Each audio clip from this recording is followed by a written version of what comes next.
அனைவருக்கும் கணித வணக்கம்.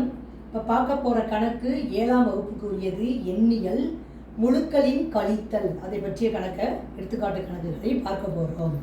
முழுக்களின் கழித்தல் அப்படின்னா என்ன? அது ஒரு விதி இருக்குது. என்ன விதி அப்படின்னா, முதல் முழுவுடன் இரண்டாவது முழுவினுடைய கூட்டல் நேர்மாறுடன் கூட்ட வேண்டும். இதுதான் கழித்தல் விதி. அதாவது என்ன செய்யணும்? முதல் முழுவை அப்படியே வச்சுக்கணும்.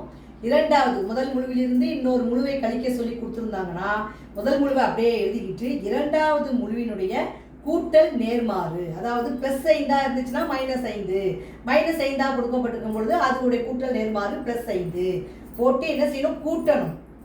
மைனஸ் குறியீடை மாற்றி கூட்டல் குறியீடை போட்டு அந்த கணக்கை நம்ம செய்யணும். இது சம்பந்தமாக ஒரு எடுத்துக்காட்டு கணக்குகளை நம்ம பார்க்க போகிறோம். இப்போ பாருங்க, எடுத்துக்காட்டு 1.11 1வது கணக்கு கொடுத்துருக்காங்க.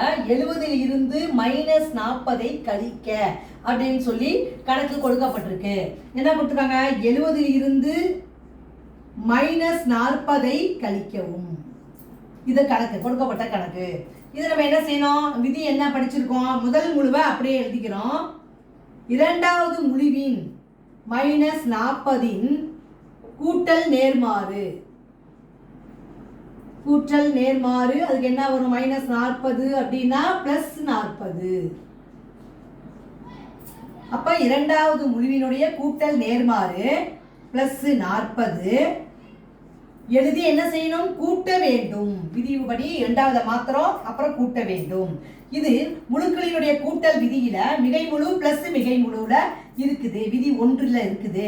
அப்ப 70 40 நம்ம நேரடியா பிளஸ் கூட்டினா பிளஸ், 70 40 கூட்டினால் 110. அப்ப இந்த கணக்குக்குரிய விடை 110.